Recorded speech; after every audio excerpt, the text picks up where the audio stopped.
Augustine, one of the most famous philosophers and theologians of Western Christianity, was born in the North African town of Tagaste in 354 to a Roman family. St. Monica, his mother, was a Catholic. His father, Patricius, converted on his deathbed. Augustine was an intelligent child and so was sent to Carthage to study rhetoric. Much to his mother's chagrin, Augustine fell into a hedonistic lifestyle of sensuality, taking a mistress and fathering a son named Adeodatus, gift of God. He also became involved with the cult of the Manichaeans. Being a teacher of rhetoric, Augustine moved to Milan, becoming an orator for the imperial Roman court. It was in Milan that Augustine met St. Ambrose, Bishop of Milan. Their friendship eventually led Augustine to be baptized by Ambrose at the age of 33. Moving back to North Africa, Augustine became famous as the Bishop of Hippo. Augustine is one of the most important of the Church Fathers. His writings include his autobiography, the Confessions, the City of God, On the Trinity, and many sermons and other books. He died in Hippo in 430, soon after the attack of the Vandals. Canonized by acclamation, Augustine was named a Doctor of the Church in 1298. You, O Lord, awake us to delight in your praise. For you made us for yourself, and our heart is restless until it rests in you.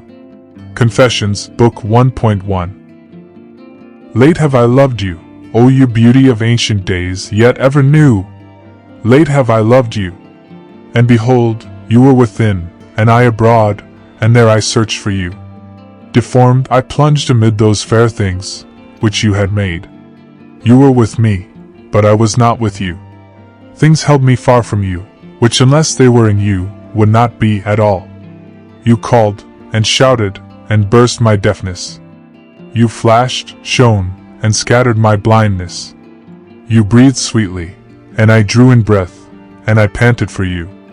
I tasted, and hungered, and thirsted. You touched me, and I burned for your peace. Confessions, Book 10.27. He took earth from earth, because flesh is from earth.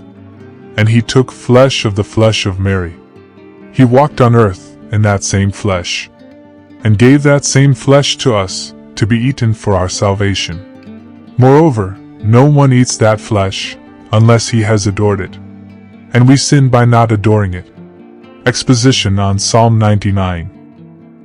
By the prayers of the Holy Church, and by the salvific sacrifice, and by the alms which are given for their spirits, there is no doubt that the dead are aided, that the Lord might deal more mercifully with them than their sins would deserve. For the whole Church observes this practice, which was handed down by the Fathers, that it prays for those who have died in the communion of the body and blood of Christ, when they are commemorated in their own place in the sacrifice itself, but for such of them as lived before their death, in a way that makes it possible for these things to be useful to them after death. Sermon 172. But what sort of shepherds are they, who for fear of giving offense, not only fail to prepare them for the temptations that threaten, but even promise them worldly happiness? God himself made no such promise to this world. On the contrary, God foretold hardship upon hardship in this world until the end of time.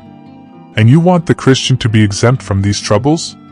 Precisely because he is a Christian, he is destined to suffer more in this world. Sermon 46, on Pastors. As for the proud minister, he is to be ranked with the devil.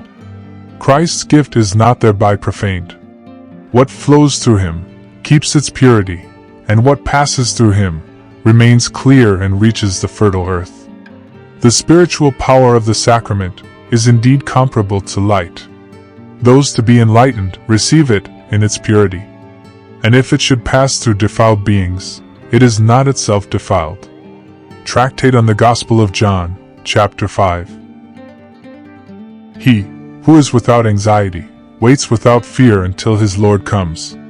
For what sort of love of Christ is it, to fear his coming? Brothers, do we not have to blush for shame? We love him, yet we fear his coming. Are we really certain that we love him? Or do we love our sins more? Therefore, let us hate our sins, and love him who will exact punishment for them. He will come, whether we wish it or not.